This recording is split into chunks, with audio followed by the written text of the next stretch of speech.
खुश हो आप? I am very great, very very great. चलो बहुत बढ़िया। मैं अभी सुनता मगर भाई कई दिन हो गए शादी शुदी आ रही, सावर होगा शुरू। फिर होश के बाद मैंने कहा रोटी स्पेशल बना सकता हूँ मैं, सब्जी बनाने का मारू किसी आदमी आई ब्राह्मण भाई माई का भाई कोशिश लास्टा 700 नहीं मेरा मैंने मांगा था परशुराम ने 65,000 रुपया बोला वो मोतिया दिन तेरा टुकड़ा हो गया आपने जैसे बताया। काला और सफेद मोतिया दोनों था बाबा हाँ, आपको? वो बोला 65,000 लगेगा, वो बोला 45,000 लगेगा। आँख तो मेरी 2 साल पहले मुझे टनाटन नहीं था, इस आँख से बड़ा अच्छा काम चल रहा है। रात में अच्छा सुनो एक बार लास्ट में सुनी एक मुँह जाने के घास को जो कुछ है काट के नहीं निकाले। परशुराम ने कितने मांगे? 65 65। रेवाड़ी में कितने मांगे? 45। यहाँ कितने लग गए? यहाँ 5 रुपये में काम हो गया। 200 सुनो कुल मिला के 5 और 20 25 25 25 और 340 400 रुपये में लगे। अब मेरे किराया लगे ना मिलेगा 2 आदमी में क्या किराया हैंडीकैप दी क्यों लंग दो कितने सीधी बचत है। आप खुश हो? आप खुश हो? I am very. आपने एक दिन गया था बोले भाई कहीं ना अब रोशनी आ गई। हाँ। कितने सालों से नहीं दिखता था? ये मुझे काफी साल, कितने साल हो गए थे? कम से कम 50-60 साल। 50-60 सालों से दिखता ही नहीं था, अभी दिखाई देने लगा। क्या नाम? आपका नाम क्या है? कन्हैया लाल, गांव? रेवाड़ी रेवाड़ी। रेवाड़ी शहर या आसपास गांव है? शहर। मैं वाल्मीकि मंदिर का पुजारी हूँ। अच्छा। तो रेवाड़ी में नहीं दिखाया था? हाँ, रेवाड़ी में डॉक्टर को दिखाया होगा? मैंने दिखाया था सर जी रमेश यादव को। हाँ। उसने कहा भाई उम्मीद मुझे कम है। फिर मैं चंचल को दिखा अपने सिविल हाँ, हॉस्पिटल, हाँ। वो नट गई थी। वो बोला आपको कालिया मोतिया बिंद है, इसका नहीं होगा। मैंने पहले ये करवा लिया था। उसके बाद अब मैं घर के अंदर में किसी तरह भी आप समझ मैं नहीं करा सकता। उन्होंने कहा कि कोशिश करता हूँ, तो मैं सर फिर भी बहुत नहीं बना। फिर मेरा नाम कहाँ से सुना? हाँ जी, मेरा नाम कहाँ से सुना? आपका नाम सुना, गुरु महाराज ने भेज दिया अचानक। अच्छा। बिल्कुल अचानक भेजा, बिल्कुल अचानक आपके पास आया हूँ। पता नहीं प्रभु ने भेजा कैसे। आप खुश हो आगे? हाँ देखिए ये दिखता है, अब पहले से साफ दिख रहा हूँ मैं बैठा हुआ। मतलब थोड़ा 75-70% 50% मुझे दिखाई दे रहा था। पहले से खुश हो आप?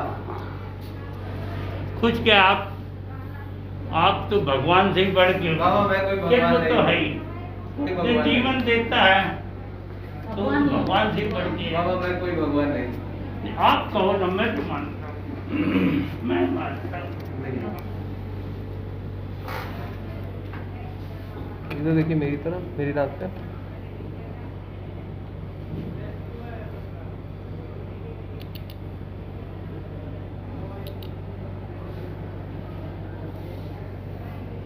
अभी तो इसमें और आएगी सर रोशनी।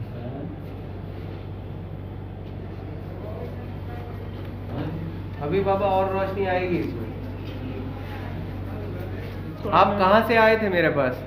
मैं विधवासन से। भिजवासन से। आपने एम्स में भी दिखाया था? जी एम्स में गए थे लेकिन वो ट्रीटमेंट नहीं हो पाया था। क्यों? जैसे घबराहट से बीपी ज़्यादा हो गया था। तो इस वजह से ट्रीटमेंट नहीं हो पाया। हाँ तो फिर दोबारा गए थे तो कोरोना का चक्कर पड़ गया था। तो आपको मेरा नाम कहाँ से पता लगा? ये पटौदी अस्पताल के बारे में कहाँ से पता लगा आपको? सर ये यहाँ लोहारी गांव में शादी हुई है ना, तो यहाँ से मैं आया था। अच्छा।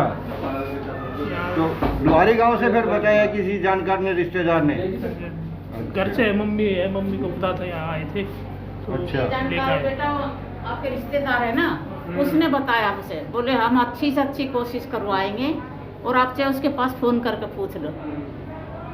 क्या नाम आपका? सरला गांव? लोहारी। लोहारी। ये बेटा है आपका? जमाई। अच्छा जमाई है। हाँ जी। लड़की ब्याह रखी है हाँ आपने? जी, बेटी। अच्छा ये है। हाँ। कितना टाइम हो गया शादी को? 10 साल हो गए। तो जो आंखों की प्रॉब्लम आई है ये 2 साल से है। 2 साल से है, तो किस तरीके की समस्या आई इनको आंखों को? अचानक ही आई। बताइए क्या हुआ था, किस तरीके से परेशानी आई आंखों की आपको? मतलब मेरे तो बैंक का फील्ड वर्क काम जो था, अच्छा। तो बाइक पे जैसे बैंक का जो भी डॉक्यूमेंटेशन का पढ़ाई का कैश वगैरह जमा करना, यही काम था कंपनी का। तो थोड़ा सा धूल मिट्टी का तो था ही काम, पोल्यूशन का। अच्छा। उससे हल्का फुल्का उससे भी कुछ था, तो मैंने आहूजा में भी चेक कराया था, तो उससे आहूजा गुड़गांव। गुड़गांव में अच्छा। तो 1.5-2 साल दवाई डाली थी वहाँ भी, लेकिन वो बोल रहे थे कि सोजन है, स्विमिंग सोजन ही खत्म नहीं हुई, मतलब पड़ती है। अच्छा। लास्ट टाइम में गया तो मेडिकल में, ऑल इंडिया मेडिकल, हाँ जी, हाँ जी, एम्स दिल्ली में। मैं दिल्ली अच्छा। मेडिकल में कराया था, तो कोरोना का ज़्यादा चल रहा था उस टाइम, ज़्यादा मतलब वो हो गया था ऑपरेशन टाइम से पहले, जैसे जिस दिन हुआ था वहाँ, तो फिर दोबारा जा नहीं पाया, तो कोरोना के ज़्यादा मरीज हो गए। तो अब जो आंखों की समस्या थी वो एक में है या दोनों में है? अभी तो दोनों में है। दोनों में है। मतलब कितने % देखने में समस्या आई थी आपको? जिस टाइम वो जब कराया था उस टाइम तो जो नंबर वगैरह दिखाते सब कुछ साफ थे वैसे तो, अच्छा। लेकिन धीरे धीरे जो सोजन है पर्दे पे, उसकी वजह से बोल रहे कि पर्दा क्लोज हो रहा है, क्या हो रहा है, तो उससे बड़ी है, मतलब ज़्यादा फिर धुंधला ही हो। मतलब पहचान नहीं सकते थे भाई सामने क्या चीज़ है, क्या है क्या नहीं। और यहाँ पटौदी में जो दिखाया है सरकारी अस्पताल में, हाँ जी।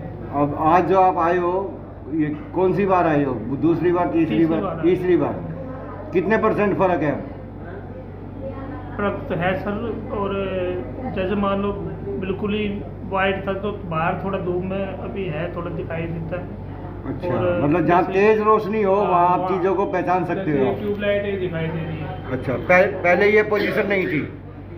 मतलब वगैरह तो थोड़ा सा दिखता था, लेकिन इतना नहीं था, थोड़ा और क्लियर हो सोने भी सभी तो है। तो पटौदी सरकारी अस्पताल में जो यहाँ पे आंखों के डॉक्टर हैं, डॉक्टर सुशांत, वो जो इलाज कर रहे हैं, उनके इलाज से आपको जहाँ पर भी अभी तक दिखाया है ज़्यादा बेहतर लगे पटौदी अस्पताल के अंदर जो आपका आंखों का इलाज हुआ है? सबसे अच्छा तो डॉक्टर साहब का वही लगा कि मान लो जो भी है परेशानी मरीज को किसी भी प्रकार की मान लो हैंडल करना और प्यार से समझा के उनका धीरे बनाने से, मतलब सबसे अच्छा है डॉक्टर साहब का, जिससे मरीज को भी मतलब अपने मन में थोड़ा सा सही होगा मिलता है डॉक्टर साहब।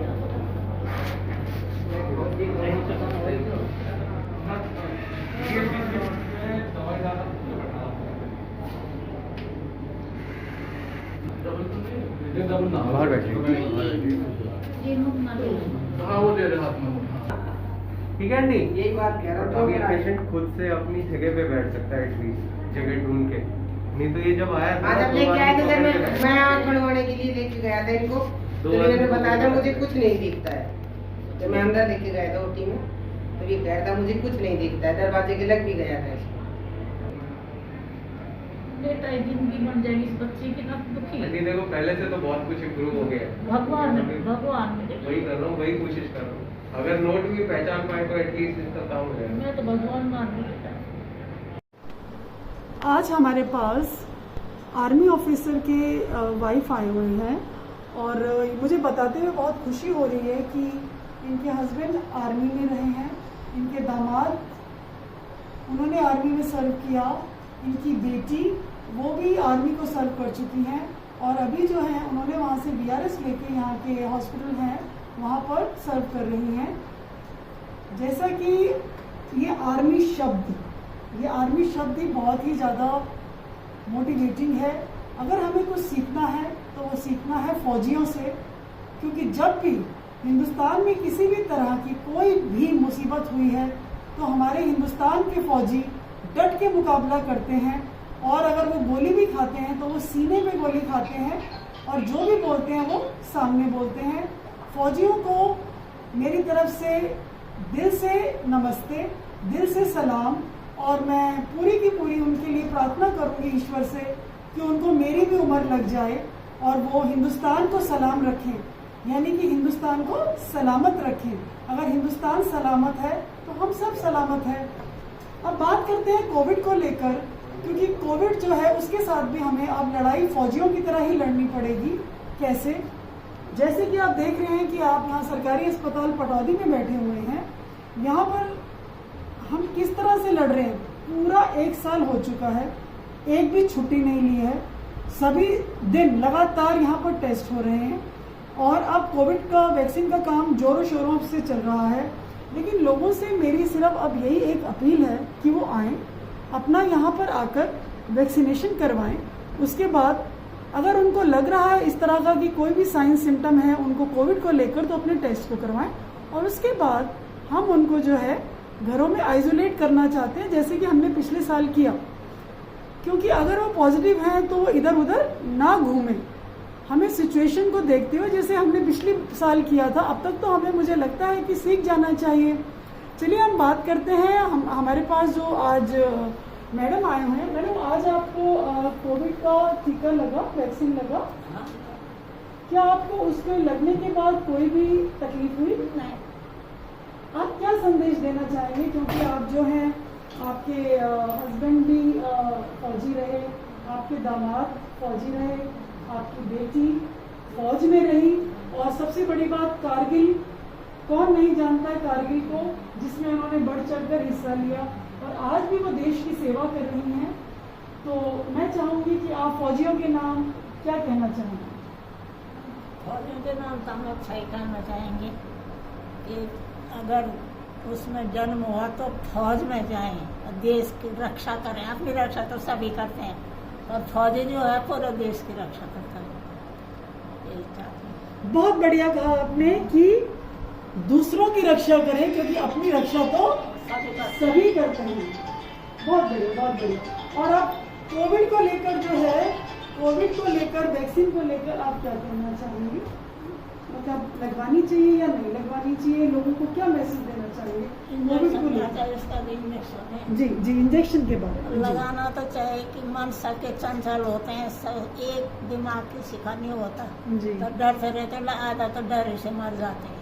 यहाँ पर ये कोरोना ना हो जाए, ये ना हो जाए, इंजेक्शन लगा रहेगा तो आदमी शांत रहता है कि भाई मेरे तो इंजेक्शन लगा हुआ, मुझे तो नहीं होगा, और दूसरों को सांत्वना भी देगा, और दूसरे आदमी उससे डरेंगे भी नहीं कि भाई इसको तो इंजेक्शन लगा हुआ है, इसके आसपास में हम बैठ भी जा सकते हैं, खा पी भी सकते हैं साथ में, ये होता है।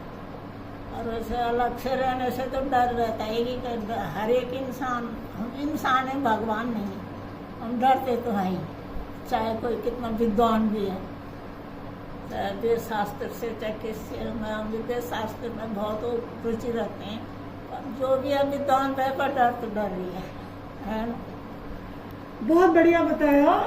इन्होंने कहा कि आधे लोग तो डर से ही मर जाते हैं, और यही सच है, यही बहुत बड़ा सच है। दूरी रहते तब वो डर से उनको धैर्य हो जाता है। कुछ जैसे कॉलरा वगैरह नहीं होते गर्मियों में, पहले होती थी ना, आधा लोग डर से मरते थे। जी जी जी, बहुत सही बताया, बहुत सही बताया कि किसी भी बीमारी को जैसे बताया कॉलरा है या कोई भी और बीमारी है, हमें डरना नहीं है। और कोविड से भी हमने जैसे पिछले साल डट के मुकाबला किया, इस साल भी हम डट के मुकाबला करेंगे और जीतेंगे, जरूर जीतेंगे। कोविड कुछ भी नहीं, आई डोंट थिंक कि कोविड किसी का कुछ भी कर पाएगा, लेकिन हमें डरना नहीं है। लेकिन उसके साथ हमें एहतियात भी बरतनी है, और एहतियात की यदि हम बात करते हैं तो वो ये है कि जैसे आप देख रहे हैं, इनको वैक्सीन लगा, इन्होंने अपना मास्क लगाया हुआ है, हमने मास्क को लगाए रखना है। दूसरा, हमने अपने हाथों को धोते रहना है, और तीसरा, हमें सामाजिक दूरी बनाए रखनी है। ऐसी जगह को अवॉइड करना है जहां पर बहुत ज़्यादा रश होता है, जहां पर कि लोग ज़्यादा मात्रा में होते हैं। ज़्यादा से ज़्यादा अगर हम इन बातों को फॉलो करेंगे तो मुझे नहीं लगता है कि हम इसे, मतलब कि ये बहुत ही मुश्किल है इसको जीतना।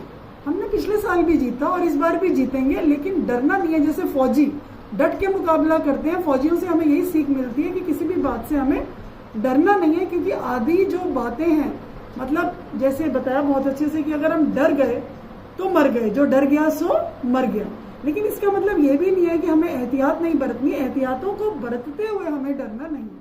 Thank you so much.